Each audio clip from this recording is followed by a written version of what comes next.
நான் ஒரு சட்டமன்ற உறுப்பினராக இருந்திருக்கிறேன். இந்த மாதிரியான ஒரு கூட்டத்தை கூட்டணும் அப்படின்னா எனக்கு ஒரு 20 நாள் 25 நாள் ஆகும். அதுக்கு நான் 10 தடவை ஃபோன் அடிக்கணும், 10 பேர்கிட்ட பேசணும். ஏன் லைட்டு போடல, எனக்கு டிரான்ஸ்ஃபர் வாங்கி கொடுக்கல, வேலை வாய்ப்பு வாங்கி கொடுக்கல, இப்படி எல்லாம் சொல்லுவாங்க. அவங்ககிட்ட எல்லார்கிட்டையும் சொல்லி எப்படியாவது இந்த மாதிரியான ஒரு கும்பலை நான் கூட்ட வேண்டியது இருக்கும். ஆனா இங்க தளபதின்ற ஒரே ஒரு முகத்தை காட்டினாலே போதும், அது தானா சேர்ற கூட்டம் இந்த தளபதி மக்கள் இயக்கம் கூட்டம். நான் ஒரு சட்டமன்ற உறுப்பினராக இருந்திருக்கிறேன். இந்த மாதிரியான ஒரு கூட்டத்தை கூட்டணும் அப்படின்னா எனக்கு ஒரு 20 நாள் 25 நாள் ஆகும். அதுக்கு நான் 10 தடவை ஃபோன் அடிக்கணும், 10 பேர்கிட்ட பேசணும். ஏன் லைட்டு போடல, எனக்கு டிரான்ஸ்ஃபர் வாங்கி கொடுக்கல, வேலை வாய்ப்பு வாங்கி கொடுக்கல, இப்படி எல்லாம் சொல்லுவாங்க. அவங்ககிட்ட எல்லார்கிட்டையும் சொல்லி எப்படியாவது இந்த மாதிரியான ஒரு கும்பலை நான் கூட்ட வேண்டியது இருக்கும். ஆனா இங்க தளபதின்ற ஒரே ஒரு முகத்தை காட்டினாலே போதும், அது தானா சேர்ற கூட்டம் இந்த தளபதி. பெரிய பெரிய டிவிலாம் நம்ம கூப்பிட்டுருக்குறோம், அதெல்லாம் எடுக்க மாட்டோங்க அப்படின்னு சொல்லியிருக்கிறாங்க. இன்றைக்கி நான் தளபதி கிட்ட அடுத்த இடத்துல இருக்கிறதுனால தான் இன்றைக்கி எல்லாரையும் நீ இன்டர்வியூ பண்ணுறீங்க. தமிழக வெற்றி கழகத்தில் தளபதி விஜய் அவர்கள் நல்ல பாப்புலரான ஃபேஸு, அதுக்கு அடுத்தபடியாக திரு புசையானந்த் அவர்கள் பாப்புலரான ஃபேஸ். இதுக்கு அடுத்த தலைவர்கள் யாருமே இன்னும் பெருசாக நான் வந்து பாப்புலருன்றதெல்லாம் நான் கிடையாதுங்க. நான் தளபதி கூட இருக்கிறதுனால தான் இன்றைக்கி நீங்கள் இன்டர்வியூ எடுத்துன்னு இருக்கிறீங்க.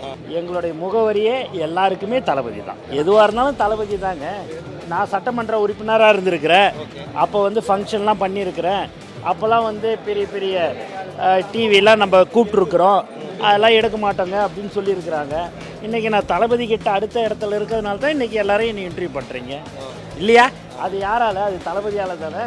பொன்னேரி தொகுதியில் தளபதி விலையில்லா வீடு கட்டும் திட்டத்தின் கீழ் இன்று 2 வீடு கட்டி கொடுக்கப்பட்டிருக்கிறது. இதேபோல் இந்த திருவள்ளூர் மாவட்டத்தில் ஏற்கனவே 10 வீடு கட்டி கொடுக்கப்பட்டிருக்கிறது. கோயம்புத்தூர்லேயும் இதுமாரி கட்டி கொடுக்கப்பட்டிருக்கிறது.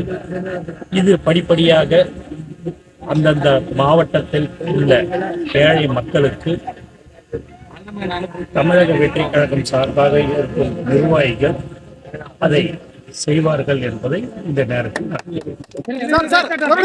இது வந்து இவங்க வந்து 3,50,000 ரூபாய் செலவு பண்ணி இங்க இருக்கிற இந்த ரசிகர்கள் மட்டுமே இந்த காசு செலவு பண்ணி இந்த வீடு கட்டிருக்காங்க.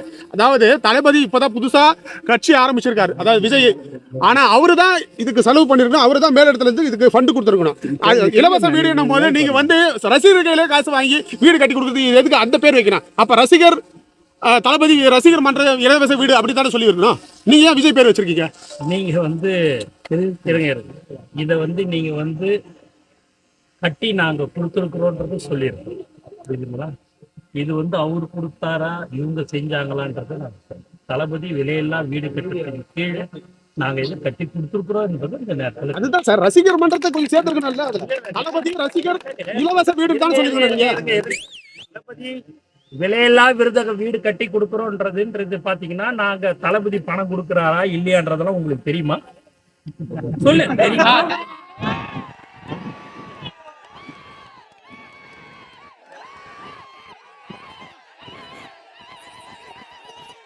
அந்த பாடல் ஒழிக்கும் போது நீங்க ரொம்ப எமோஷனலா உணர்ச்சி வசப்பட்டு காணப்பட்டீங்க. தளபதி பக்கத்துல உட்கார்ந்தாரு, கண்ணெல்லாம் கலங்கிருச்சு. சொல்லுங்க சார், எவ்வளவு ஒரு உணர்ச்சி மிகமான தருணமா இருக்குது? ரொம்ப சந்தோஷமா இருந்தது. என்னை மீறி அந்த சந்தோஷம் வந்தது. ஏன்னா இது தளபதியுடைய உழைப்பு மற்றும் அவருடைய கோடான கோடி தோழர்களினுடைய உழைப்பு. அதை இன்றைக்கி நாங்கள் பார்த்தோம். அந்த சந்தோஷன்றது இன்றைக்கி எனக்கு ஒரு மிகப்பெரிய என் வாழ்க்கையிலே என்னுடைய வாழ்நாளில் மறக்க முடியாத ஒரு சந்தோஷமாக இருந்ததுன்னு நான் நினைக்கிறேன். தொண்டர்கள் எந்த அளவுக்கு சார் மகிழ்ச்சி இருக்காங்க? ஏன்னா இவ்வளோ நாள் விஜய் மக்கள் இயக்கம் அந்த கொடி தான் பயன்படுத்திட்டு வந்தோம். இப்போ கட்சிக்குன்னு ஒரு அஃபிஷியலாக ஒரு கொடி வந்துருச்சு. ஸோ தொண்டர்கள் எந்த அளவுக்கு உற்சாகமாக இருக்காங்க? நீங்களே பார்த்துருப்பீங்க, தோழர்களும் தொண்டர்கள்லாம் எப்படி எந்த அளவுக்கு வந்து உற்சாகமாக இருக்கிறாங்கன்றது நீங்கள் பார்த்துருப்பீங்க. மிகப்பெரிய சந்தோஷத்தோட இருக்கிறாங்க. அவங்களுக்கு தளபதி சார்பாக அவங்களுக்கு இந்த நேரத்தில் வாழ்த்துக்களையும் நன்றி.